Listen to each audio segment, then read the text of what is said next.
So let's talk about this. So here's just basically a list of some of the most useful kind of media resources, media data resources that I often recommend to students, or that just might be useful for you to know about. Because I think once you have a sense of the data that's out there, and how you get your hands on it, once that's kind of demystified for you and you have a kind of mental picture of, well, now I know what kind of data is out there, you can it helps kind of to refine your own thinking about like the arguments that you make. Because then you'll start to think, your mind will kind of go towards making arguments that you could demonstrate more effectively. So that's something that I want you to keep in mind as I show you these resources. Like, I want you to think about, okay, that's an interesting data source. What could I do with that? What do I have any ideas where I could use that in an interesting way? You can use this kind of stuff to generate ideas about what you could do. So keep that in mind. So I want to just kind of take you through these one by one. So one of the best sources of media data, which is it's a paid resource. So it's like the library, our university library pays a subscription for it. So it's fancy data. It's like sophisticated, ample, kind of professional data access that is one of your many privileges of being in a university. So you really want to make the most of this sort of stuff because you won't have access to this forever. It's called Nexus, the Nexus database, which is related to LexisNexis. LexisNexis is the big American version. Nexus is what it's called here. And what it is it will give you extremely comprehensive data on newspapers, like across multiple countries, and you can break it down into different baskets of countries. They have nice kind of pre-made categories of different types of newspapers. And what you can do is it will give you the full text of like all newspaper articles that they have in the database, and it's extremely comprehensive. And it goes back to a long time, I think, to like the early 20th century, I think, actually, in some cases. But it's pretty sparse earlier on. But for like countries such as the UK and the US, it's like super comprehensive back to like the 1970s. So basically, it's like complete. So like, if you want to know, for instance, like how much The Guardian talks about some particular topic since like the 1970s, you can search for that topic. You can select, okay, look at The Guardian, and then you can search, and then you can type in the term, and it will give you literally every single newspaper article in The Guardian since the 1970s that has mentioned that topic. Okay, so it's a little bit confusing. So just briefly, I want to actually show you how to get it and what it looks like. Oh, actually, let me do a new tab.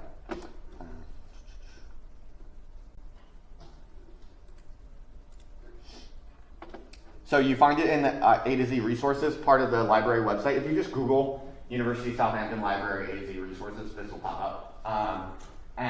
So you go here, and it's under N. So you just click N here. Scroll down to Nexus. Where is it? Nexus, right here. Nexus RUK. That's what it looks like. Let me sure you can see that. So this is what it is. And as long as you're on campus and connected to the university Wi-Fi, it should give you straight access without a hitch. Let's take a look. Let's see if it works. You do accept.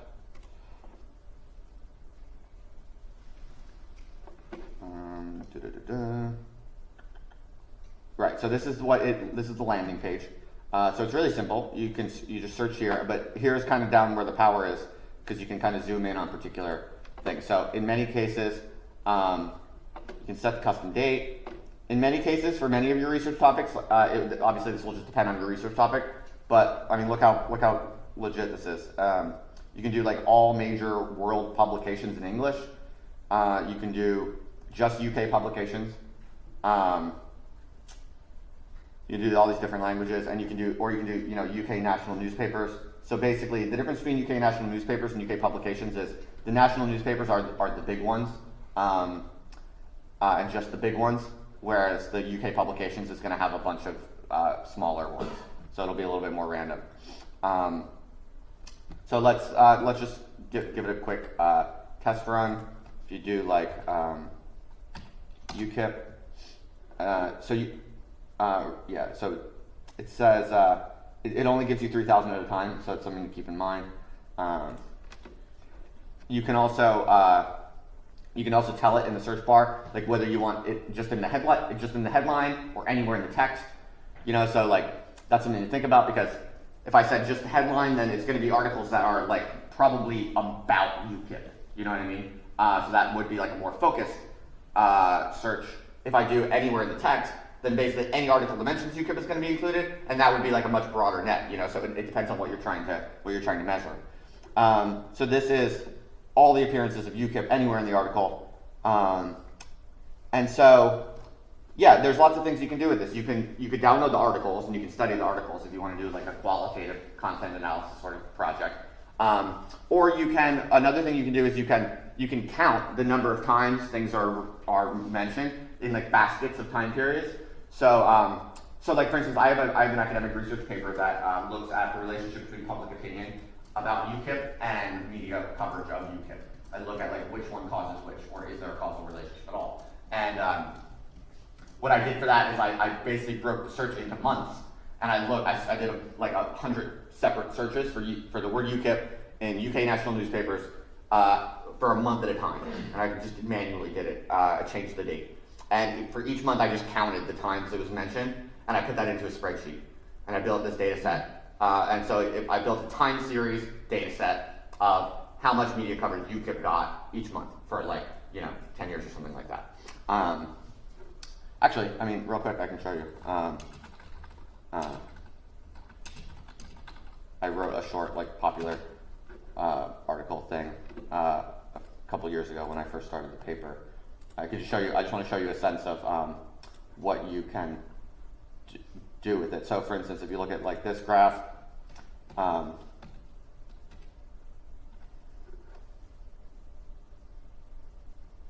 this is. So the top one here is public opinion for UKIP by month. The second one is the number of media mentions per month.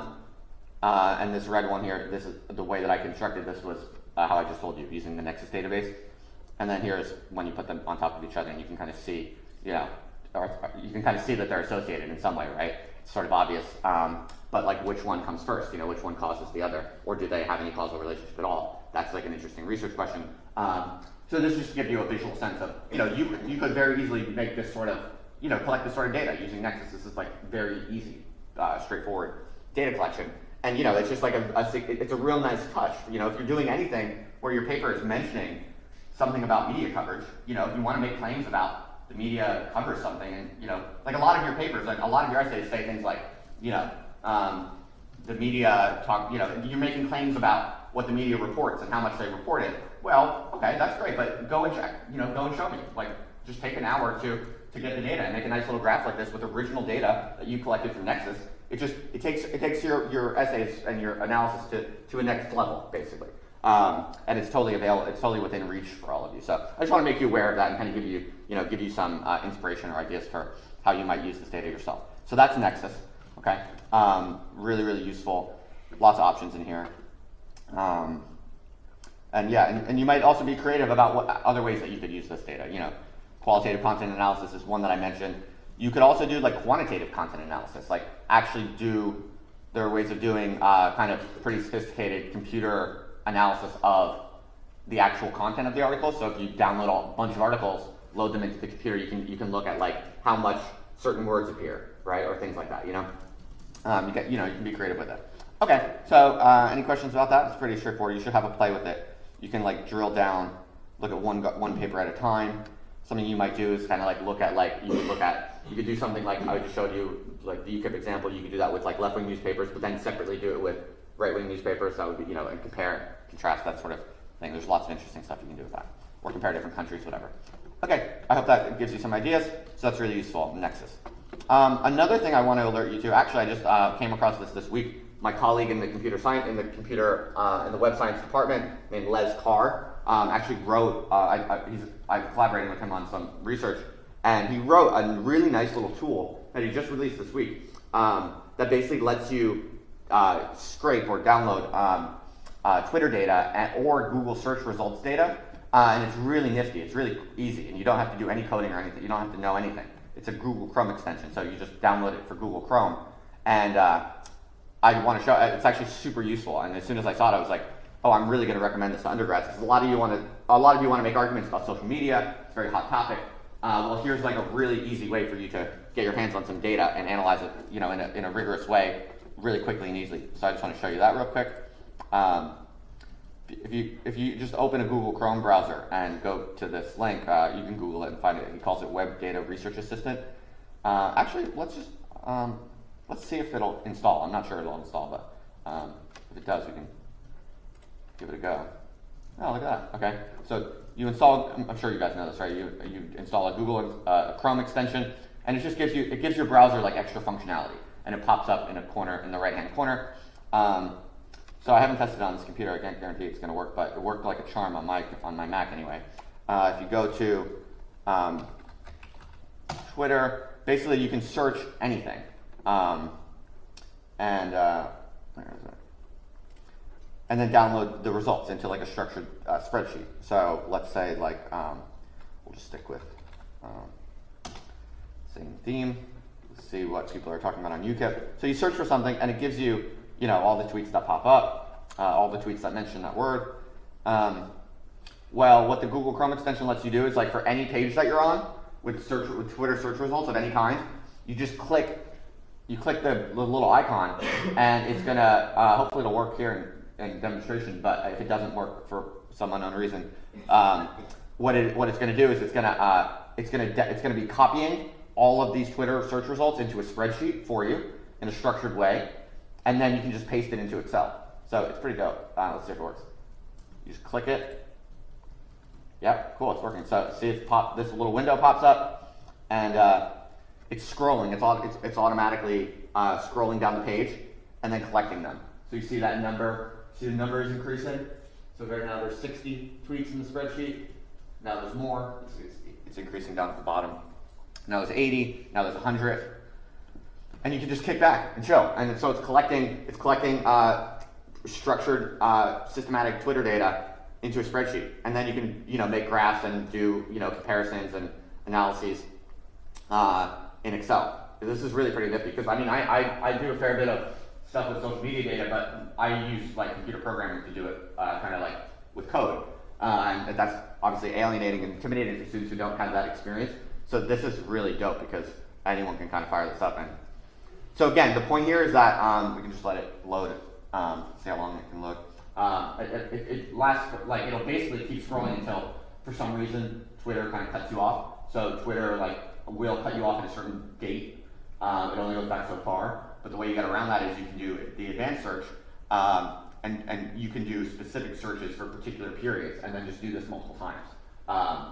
So yeah. Again, so let's think about like what you could do with this sort of thing. Like, I want you to like, if your essays, for instance, are making claims about social media, like a lot of the essays, you know, want to say things about how, like, you know, a common argument I saw in a lot of the essays was like, a few of you talked about how social media, the role of social media in like the rise of Jeremy Corbyn. There were a few essays that were either about that or kind of mentioned that. So that's a really good example. If you want to make the argument, or you think that social media played a unique role in the rise of Jeremy Corbyn, well, guess what? It's actually pretty easy to show me that. You know, really make the case using real data. Don't just say it and give me a few examples, because you might be cherry picking examples. Actually, go fire this up. You can do it like do an advanced search for, like, you know, look at like the 3 months before the election of Jeremy Corbyn. Download the tweets. Show me how many people were mentioning Jeremy Corbyn on Twitter in the 3 months up before his election, before, you know, his nomination or whatever, some relevant time period. Make a graph. Show me. All of a sudden, you know, your relatively simple essay just got way more sophisticated and convincing. Okay, and it's really not so hard. So that's just an example, and for all of your different kinds of ideas and topics that you're interested in, you can kind of think of your own examples, I'm sure. So I'm going to cut this off, and I'm just going to show you how it works. So we've already, in the past few minutes, we've collected 483 tweets about UKIP. So it's copying to the clipboard right now. So basically, if you just, if I just open Excel, let me nix this, and open Excel.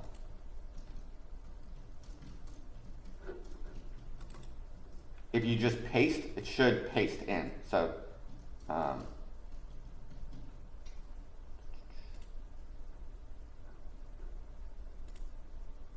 booyah, check it out. So it gives you, let's just take a look at all of this.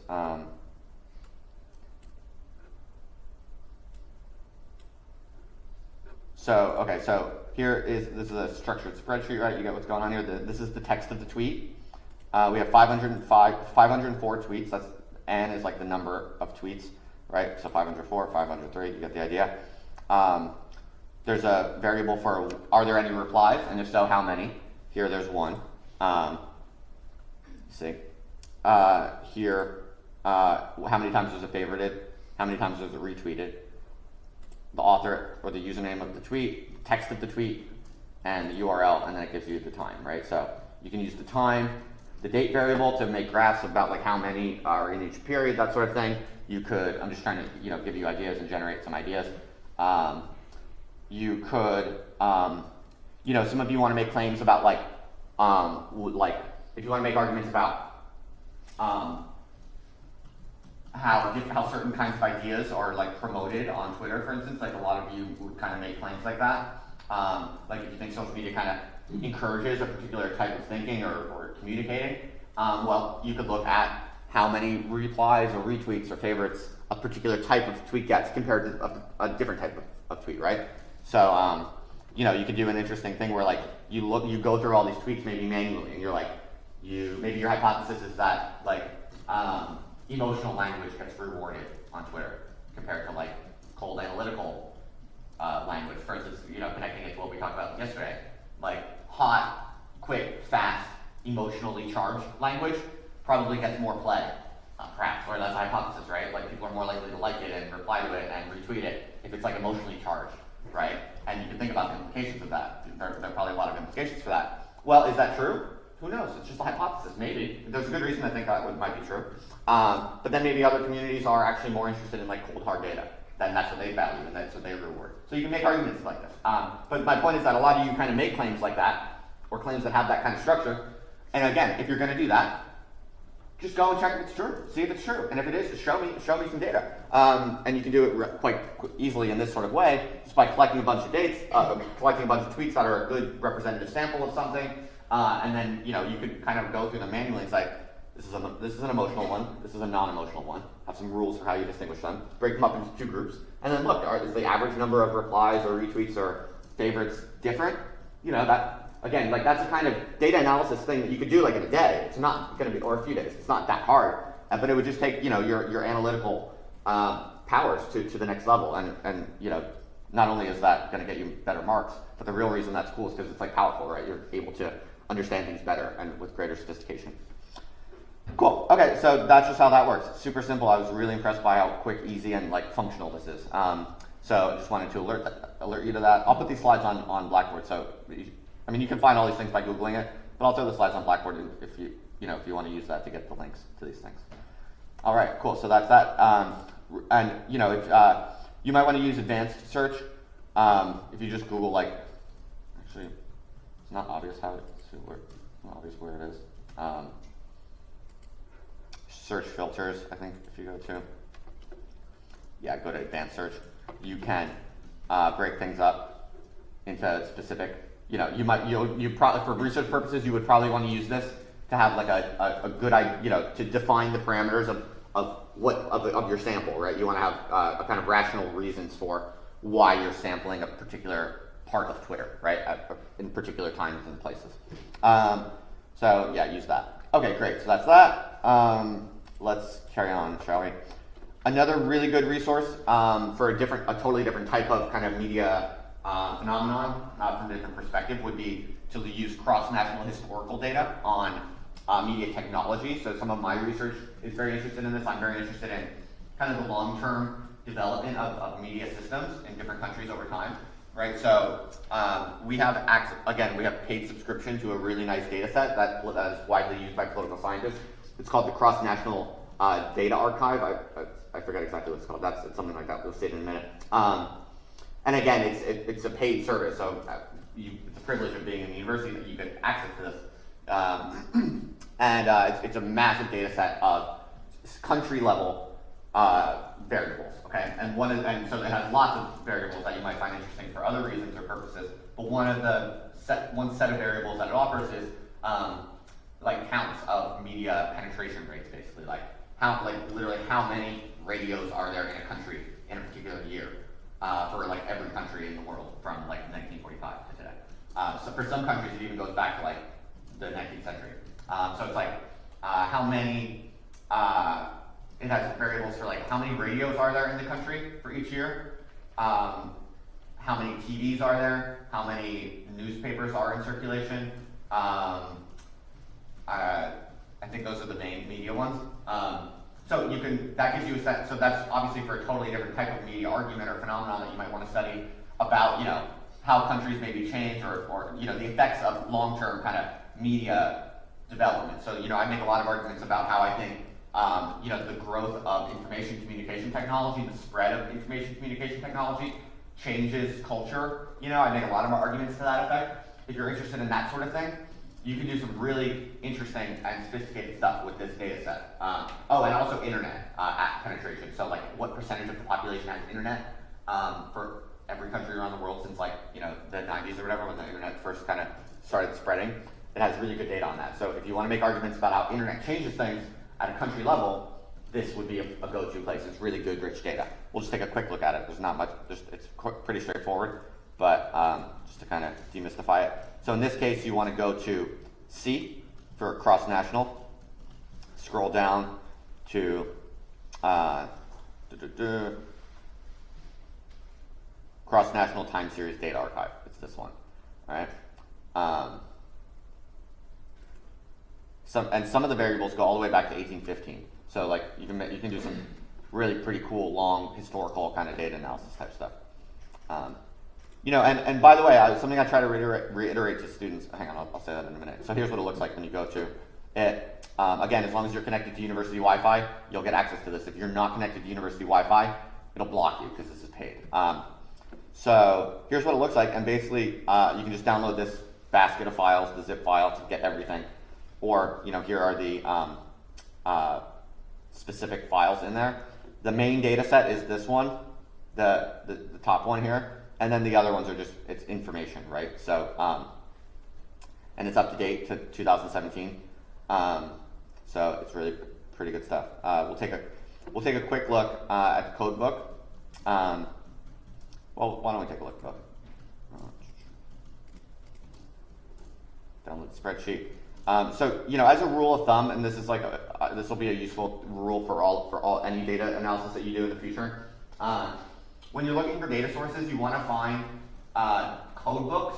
Code books are basically just documents, it's a single document that has the definition for all of the variables in the data set. So what a good kind of workflow for those of you when you're looking for data on your topics, you go through different data sources, your eyeball should look for the code book, go to the code book, and open the code book, and what I do is I do a search, like Control F, or whatever your computer might be, it's usually Control F, and search the document for the terms that you're interested in.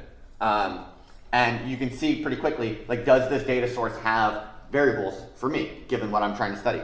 So let's just take a quick look at the bank's data. It's a massive spreadsheet. So here's what it looks like. So every country, basically for all the years that are available for it, stacked on top of each other, right? So it's a massive data set. Check this out. So literally every country in the world for all available data, for all available years going back to 1815. Of course, for some countries that only have recent years because that's the only data available on those countries. And for some variables have more, missing values than others. But it's incredibly big and powerful. So you should be able to think of hundreds of interesting things that you could look at. But when you look at this, look at all these variables. There's all these columns. Each column is a variable. You get that, right? So annual increase in national government expenditure, annual increase in university enrollment, power production, electric power, steel production, cement production, all this stuff, just so much stuff. So this is really cool and exciting, right? But it's not very useful because you're overwhelmed with all this information, right? Like how are you going to find the variables that you're interested in? Well, that's why you don't look through this because that's impossible. You look at the code book, right? So usually code books are in PDF, but this one is in Excel. So here's just a list of the variables and what they mean. Okay, so this is pretty manageable to just scroll through and look. So the ones that I'm talking about, for instance, are, look at the media variables. So it gives you the name, media 1, media 2, media 3, and it's just like I was saying, radios per person, total number of radio, book production titles. Then it has these kind of interesting ones that people don't study so much, like the number of book production titles. That's an interesting variable. Like political scientists don't really study like the number of books being produced. Like how might that affect things? It's these are things to think about. First class mail. I mean that's kind of interesting. Like how much mail is being sent. That's like a media thing. But these are things that are not very commonly studied. Okay. Also has things like number of cell phones. Things like that. So I just wanted to show this to you. It's really good, rich data, and you can do interesting stuff with it. All right.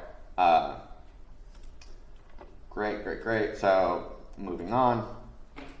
Right.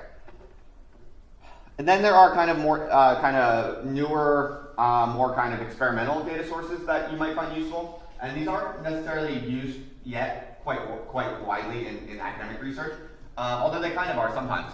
They have been. Social scientists are starting to kind of use them for different purposes. But they're just kind of interesting. They're easy and quick to get a hold of, and they just give you something something to look at, something to think about, that you might come up with an interesting application for. So I just wanted to kind of add them on at the end.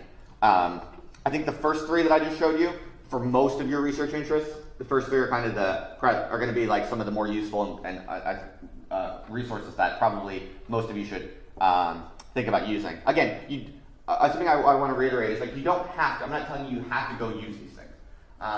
You can still write a perfectly good essay for the final that just uses academic research and cites good research and incorporates empirical evidence in other ways without using kind of structured original data analysis of any kind. You can still do a bang-up job just in a traditional kind of essay format. But if for instance like you got like a little bit lower of a mark than you wanted for the midterm essay, and especially if I comment on the use of evidence, how your use of evidence could be a little bit better, then I'm just giving you opportunities, things that you could use that are pretty relatively accessible for you to really kind of up that if you want to, but you really don't have to. Also, something I would say is, you don't have to do fancy statistical analysis. If you want to, that's cool. Go play jazz. Go all out. But often really simple graphs are really quite effective.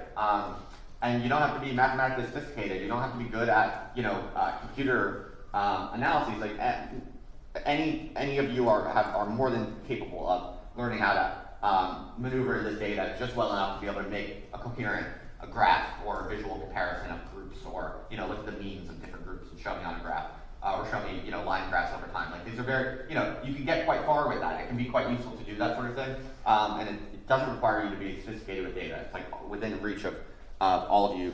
All of you can learn how to do that relatively straightforwardly. Okay, so those are just the things I like to remind you of. So one kind of alternative data source that you might play around with that's kind of interesting is Google Trends, which gives you pretty detailed data on how much people are searching for things on Google. It's quite fascinating, really. And you can compare and contrast different terms. You can do for different countries. And you can also download the data to make your own graphs, right? So it gives you some interesting examples we'll just look at real quick. If you look at how much people are searching the royal wedding, let's see. Computer stalled for a minute. Right. So if you look at from like 2004 to 2016, for instance, search interest in the royal family peaked in 2011 because that was when Prince William's wedding to the Duchess of Cambridge was. So. You can see the world was very interested in, the UK was very interested in the topic of the royal family at exactly April 2011, more so than any other time. So this is standardized, so 100 is like a relatively meaningless, it's relative to the other values. So 100 just means it was the most searched period in the history of that's being shown. Okay. You can do it for different regions. Yeah, and it kind of has these associated information. So what is this useful for? Well, hopefully, you can be thinking of your own applications, but basically, for any research questions or interests that you have that have to do with like, if you're making claims about a certain topic being a hot topic, or like, when maybe you want to make an argument about like when a certain topic became really popular, well, this is a pretty good measure of that. You should be able to show, this will be able to tell you like when something got on the agenda, for instance. And to what degree it like stayed on the agenda. Or it also if you want to make arguments about how like people talk more about one topic than other topics, you can compare different terms. You have to be careful with this because there's some arbitrariness involved. Like one word is just one word, right? So you don't want to say like, in general, human beings care more about the royal family than they care about like human well-being or something like that, and try to demonstrate that by searching royal family and then searching well-being, because the simple word well-being doesn't reflect like how much people are interested in well-being, right? That's obviously kind of idiotically simplistic and in a way that doesn't make sense, right? So you have to be very careful, okay? This is not like a panacea where you just type in 2 words and you get like, you can say that it shows people are, shows how much people care about these things. You can't be that simplistic. But if you're reasonable and you think carefully, you can use this to maybe make some arguments to that effect, right? So this is comparing like Meghan Markle to Prince Harry. I'm so ignorant, I literally don't know who Meghan Markle is. Who's that? Can someone inform me? That's the one he's marrying. Who is that? Prince Harry is marrying the actress Meghan Markle. Oh, okay, she's an actress. Yeah, she's on Suits.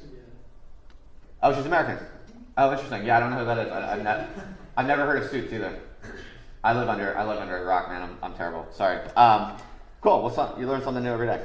Well, apparently people are more interested in Meghan Markle than Prince Harry, most of the time. But they appear to have kind of converged. What's that? She's divorced to mixed race. Oh, okay. So is that why? Oh, so it's controversial for that reason? Yeah. Interesting. Cool. All right. Okay, right. So I just wanted to kind of show you this, inspire you to think about the things you could do. Oh, and a crucial thing, by the way, I would really discourage you all from doing like copying, pasting graphs from like other places. So I saw a few essays that do it. It's not the end of the world as long as you cite it, but it's really not. It's not the best look. The much better look in all things, and in life in general, but certainly for essays. Do things your own, do things independently, do things originally, show people that you can do it yourself. So like in most cases, you want to get your hands on the data and make your own graph. You don't want to like copy someone else's graph.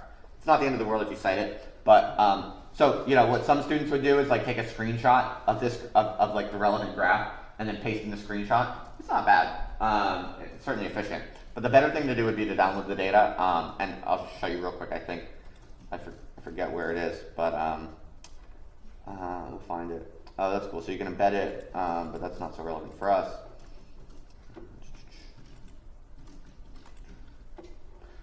I think, is it up here? Sorry.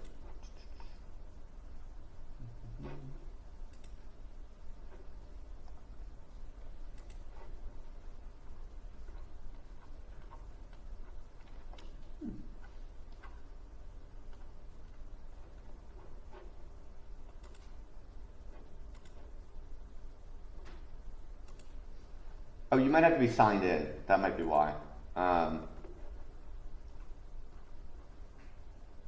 Yeah, it's probably not letting me because I'm not signed in, but if you sign in, there should be, it's usually up here, it's either in the corner here, or it's down at the bottom somewhere. You can download it as a spreadsheet. Download it as, you would select like CSV, download it as CSV.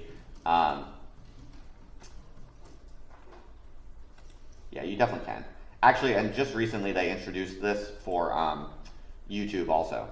That was literally like this week. You can now search for like trends. What are people interested on different platforms like YouTube also. So look out for that. Okay, just wanted to again show you that and maybe inspire some ideas. Also, last but not least, before I let you go,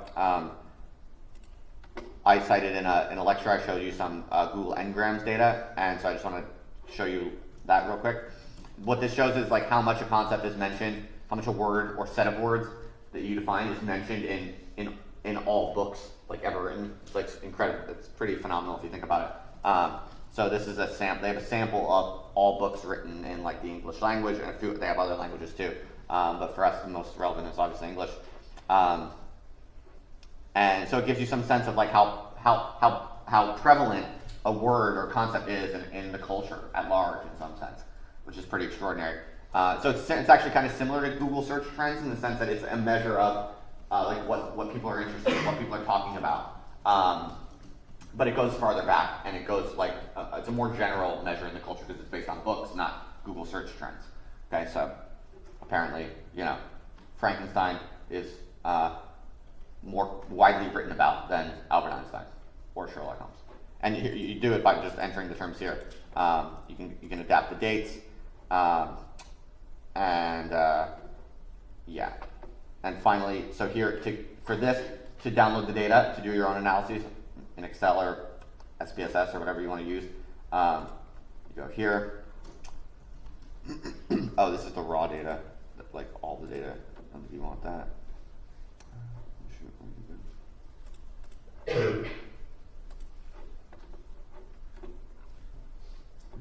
Again, I think it's not giving me a download option because I'm not signed in. But when you're signed in, you can download this as a spreadsheet also. At least I sure hope they didn't take away that functionality. No, Google's usually good about like being able to download the raw data. I'm pretty sure it's not here just because I'm not signed in. It's usually, you just have to look for the option. It shouldn't be that hard to find. Here's the raw data, but that's insane. You don't want all that. You wouldn't be able to do much with that. Right. Okay. Cool. So again, and then finally there are public survey data sets. So like the big, widely used political data sets that scholars use, like the British National Election Study. It's just called the British Election Study. The American National Election Study, the World Value Survey, the Eurobarometer are big names, and so those are all free, publicly available data sets, and a lot of them have variables on media. Okay, so again, what you have to do is all you have to do is Google it. Real quick, I can show you. Look for the code book. So if you do like American National Election Study, which is just one that I'm familiar with. Let's say I'm interested in like, I want to know, like, do people who watch media a lot, are they more likely to be anti-immigration, right? Like just random hypothesis or interest that I have. I want to look at that, right? So I need data on how much people are exposed to the media, and then I need data on what people think about immigration. So I need to find a data source that has those variables, right, for multiple groups of people. So let's say I'll look at the 2016 election study, which has some, thousands of people, hundreds of questions about politics. Well, I need to find if this is going to work for me, if it's going to give me, if this is like a data source that I can use. And so, just like I said before, what my eyes are going to look for is the code book, ideally in like PDF form or something like that. Because it's usually, so this will give you the questionnaires. That's usually not what you want. You want something like this, user guide and code book. So I'm gonna click this PDF, and this is always going to be like a massive document. Like, look at this. This is like completely unmanageable. It's overwhelming, right? What the hell are you supposed to do with this? You don't print this and sit down and read the whole damn thing. You search for what you're interested in. Do a Control F. I'm going to look for like, let's see, newspaper. Let's see what they have about newspapers. Okay, here's one. Mention newspapers. I keep searching.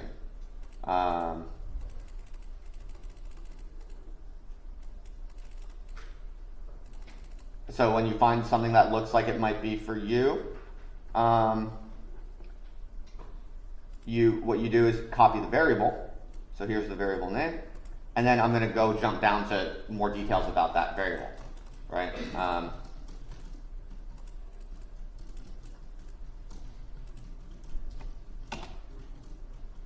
So that's take me down, and Okay, so this one, you have to kind of sleuth through this to see what this is. It's probably, it's not immediately apparent, so you kind of have to go up to, it's clearly like a class of possible answers, and you go up to where it's first introduced, and you can get a sense that, I don't want to keep you too long, but you basically get a sense from this that it's basically asking people like what media sources they use, okay? So this will take some time, if you decide that you want to do this, you obviously have to, it's kind of annoying, you have to sit down and kind of make sure you know what these variables are, and you will have to pay more attention to it and be a little bit more precise. But my point in this exercise is to show you how you quickly and efficiently check the code book, see if it has the variables that are measuring what you're interested in, and then if it does, then you say, okay, this is a data set I can use. But this would be more for like more sophisticated analyses, because it's this type of data is a little bit more challenging to use, but very powerful. So that's the classic way of doing kind of political quantitative data analysis using this sort of data. Okay, I hope that was helpful and hope that inspired some ideas for how you might use these data sources. Thanks, everyone.